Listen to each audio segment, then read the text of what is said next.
اور کتاب میں ابراہیم کا ذکر کرو، بے شک وہ نہایت سچے تھے، پیغمبر تھے۔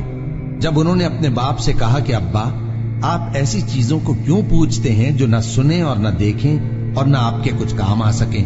ابا، مجھے ایسا علم ملا ہے جو آپ کو نہیں ملا، تو میرے ساتھ ہو جائیے، میں آپ کو سیدھی راہ پر لے چلوں گا۔ ابا، شیطان کی پوجا نہ کیجیے، بے شک شیطان اللہ کا نافرمان ہے۔ ابا، مجھے ڈر لگتا ہے کہ آپ کو اللہ کا عذاب آ پکڑے تو آپ شیطان کے ساتھ ہی ہو جائیں۔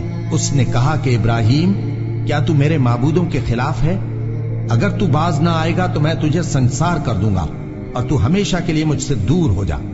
ابراہیم نے سلام علیکم کہا اور کہا کہ میں آپ کے لیے اپنے پروردگار سے بخشش مانگوں گا، بے شک وہ مجھ پر نہایت مہربان ہے، اور میں آپ لوگوں سے اور جن کو آپ اللہ کے سوا پکارا کرتے ہیں ان سے کنارہ کرتا ہوں اور اپنے پروردگار ہی کو پکاروں گا۔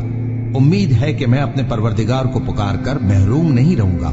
اور جب ابراہیم ان لوگوں سے اور جن کی وہ اللہ کے سوا پرستش کرتے تھے الگ ہو گئے تو ہم نے ان کو اسحاق اور اسحاق کو یعقوب بخشے اور ہر ایک کو پیغمبر بنایا، اور ہم نے ان کو اپنی رحمت سے بہت سی چیزیں عنایت کی اور ان کا ذکر جمیل بلند کیا۔ اور کتاب میں موسیٰ کا بھی ذکر کرو، بے شک وہ ہمارے برگزیدہ تھے اور رسول تھے، نبی تھے، اور ہم نے ان کو طور کی داہنی طرف سے پکارا اور باتیں کرنے کے لیے نزدیک بلایا، اور اپنی مہربانی سے ان کو ان کا بھائی ہارون پیغمبر بنا کر عطا کیا۔ اور کتاب میں اسماعیل کا بھی ذکر کرو، وہ وعدے کے سچے اور رسول تھے، نبی تھے، اور وہ اپنے گھر والوں کو نماز اور زکوٰۃ کا حکم کرتے تھے اور اپنے پروردگار کے ہاں پسندیدہ تھے۔ اور کتاب میں ادریس کا بھی ذکر کرو، وہ بھی نہایت سچے تھے، نبی تھے، اور ہم نے ان کو اونچی جگہ اٹھا لیا تھا۔ یہ وہ لوگ ہیں جن پر اللہ نے اپنے پیغمبروں میں سے فضل کیا، یعنی اولاد آدم میں سے، اور ان لوگوں میں سے جن کو ہم نے نوح کے ساتھ کشتی میں سوار کیا، اور ابراہیم اور یعقوب کی اولاد میں سے، اور ان لوگوں میں سے جن کو ہم نے ہدایت دی اور جنہیں برگزیدہ کیا۔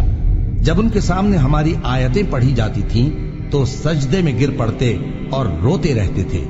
پھر ان کے بعد چند ناخلف ان کے جانشین ہوئے جنہوں نے نماز کو ضائع کر دیا اور خواہشات نفسانی کے پیچھے لگ گئے، سو ان قریب ان کو گمراہی کی سزا ملے گی۔ ہاں، جس نے توبہ کی اور ایمان لایا اور عمل نیک کیے تو ایسے لوگ بہشت میں داخل ہوں گے اور ان کا ذرا نقصان نہ کیا جائے گا، یعنی ہمیشہ کی بہشتوں میں، جس کا اللہ نے اپنے بندوں سے وعدہ کیا ہے کہ جو ان کی آنکھوں سے پوشیدہ ہے۔ بے شک اس کا وعدہ نیکوکاروں کے سامنے آنے والا ہے، وہ اس میں سلام کے سوا کوئی بےہودہ کلام نہ سنیں گے اور ان کو صبح و شام کھانا ملے گا۔ یہی وہ جنت ہے جس کا ہم اپنے بندوں میں سے ایسے شخص کو مالک بنائیں گے جو پرہیزگار ہوگا۔ اور فرشتوں نے پیغمبر کو جواب دیا کہ ہم تمہارے پروردگار کے حکم کے سوا اتر نہیں سکتے، جو کچھ ہمارے آگے ہے اور جو پیچھے ہے اور جو اس کے درمیان ہے سب اسی کا ہے، اور تمہارا پروردگار بھولنے والا نہیں، یعنی آسمان اور زمین کا اور جو ان دونوں کے درمیان ہے سب کا پروردگار، تو اسی کی عبادت کرو اور اس کی عبادت پر ثابت قدم رہو۔ بھلا تم کوئی اس کا ہم نام جانتے ہو؟